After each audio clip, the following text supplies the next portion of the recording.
Chair پر میں بیٹھا ہوا ہوں تو میرے جو 7 بندے وہ گئے تھے باہر سے لے کر ان کا چیکنگ کے لیے، وہ اندر چلے گئے، مجھے باہر بٹھا گئے. تو عورت آئی تو اس نے اس طرح 2 بار دیکھا تو کہنے لگی ان کو کون لایا ہے؟ تو وہ کہنے لگے ہم لائے. انہوں نے کہا تمہیں اور بندہ کوئی نہیں نظر آیا؟ ایسے وہ گرم ہوئی، قریب تھا کہ ان کا گریبان کو پکڑ لیتی. تو میں نے کہا بچی بیٹی یہ تو میں حضور کی ناموس کے لیے آیا ہوں یہاں. تو میں نے پولیس والوں کو کہا، میں نے کہا جلدی مجھے اندر لے جاؤ ورنہ یہ عورت تو میں مارے گی. اب سمجھ آ جائے نا تو پولیس کی وردی پہنے ہوئے بھی سمجھ آ جاتی ہے. کیوں جی؟ مجھ سے ایک لفظ بھی نہ پڑھا ہو تو پھر بھی سمجھ آ جاتی ہے، اور سمجھ نہ آئے تو دورہ حدیث تک پڑھنے کے بعد بھی استاد سمجھ نہیں آتے.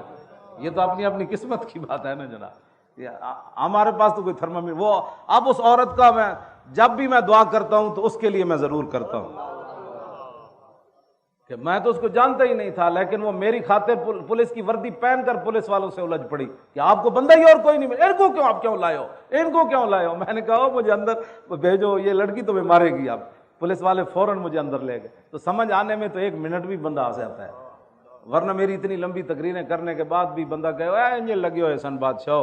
تو اچھا ہوا میں جیلوں میں گیا، گھسیٹا گیا. ان کو پتہ ہے کہ جب ظالم اپنے ظلم پر اتر آتا ہے نا، ظالم ظالم ہی ہوتا ہے.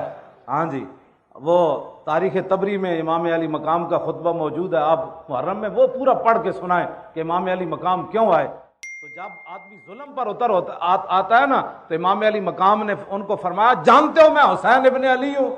تو جب ظلم پر اتر آتا ہے تو وہ کہنے لگے ہم تو آپ کو جانتے ہی نہیں. آپ کو ظالم تو ظالم ہی ہوتا ہے نا. وہ تو حسین کو بھی نہیں پہچانتا جن کی شکل و صورت بھی رسول اللہ جیسی تھی. ہاں جی، نہیں کرتے. ہاں ظالم ظالم ہی ہوتے. تو وہ اچھا ہوا مجھے میرے ساتھ جیلوں میں ظلم ہوا، پھر میرے گھر برباد کیا، پھر گھر سے مجھے گھسیٹا، پھر اٹھا کر مجھے گاڑی میں پھینکا جیسے بوری پھینکی جاتی ہے. تو پھر یہ تو شکر کرے خدا کا، اگر یہ ہمارے ساتھ ظلم نہ ہوتے تو یہ تاریخ آگے کیسے بڑھتی. تو پھر اللہ تعالیٰ ان اللہ مع الصابرین نہیں ہے، ہم روئے نہیں نا. تو وَلَنَبْلُوَنَّكُمْ یہ آیت تو ہمارے لیے اتری ہے نا. قوم سے مراد آپ اور میں ہی تو ہے، اسے ٹرمپ مراد تھوڑا ہے، اسے مودی تھوڑا مراد ہے. وَلَنَبْلُوَنَّكُمْ سے قوم سے کون مراد ہے؟ آپ اور میں. وَلَنَبْلُوَنَّكُمْ بِشَيْءٍ مِّنَ الْخَوْفِ وَالْجُوعِ وَنَقْصٍ مِّنَ الْأَمْوَالِ وَالْأَنفُسِ وَالثَّمَرَاتِ. ان ساری چیزوں کی آزمائش آپ سے بھی ہونی ہے اور مجھ سے بھی ہونی. جب یہ آزمائش ہو جائے گی تو پھر آگے کیا ہوگا؟ وَبَشِّرِ الصَّابِرِينَ الَّذِينَ إِذَا أَصَابَتْهُمْ مُصِيبَةٌ قَالُوا إِنَّا لِلَّهِ وَإِنَّا إِلَيْهِ رَاجِعُونَ. وہ مجھے میں نے انہوں نے جتنا بھی انہوں نے مجھے گھسیٹا، پھر وہ آگے پھینکا، وہ میرے سر سے پگڑی بھی اتر گئی تو میں نے وہ اپنی گود میں رکھ لی، ٹوپی میں نے سر میں پہن لی. تو وہ پھر بھی میں ہنس رہا تھا. تو وہ پولیس والے کہنے لگے آپ ہمارے ساتھ مذاق کرتے ہیں. تو میں نے کہا آپ کا میرا مذاق بنتا نہیں ہے. کہنے لگا پھر آپ ہنستے کیوں ہیں؟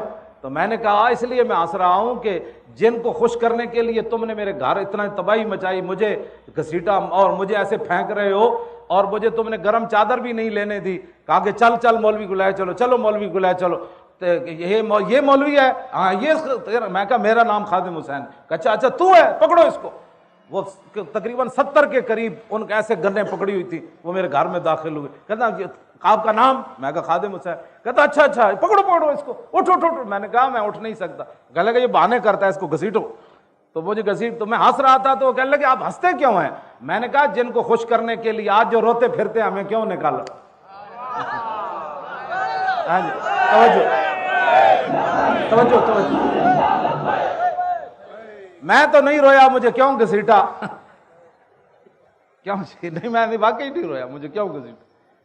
اس لیے میں نے ان کو کہا کہ جن کو خوش کرنے کے لیے تم نے یہ ظلم کیا ہے نا، وہ تمہیں دیکھ نہیں رہے، وہ تو اپنے گھروں میں سوئے ہوئے ہیں، لیکن جن کی خاطر میں گھسیٹا گیا وہ مجھے دیکھ رہے ہیں.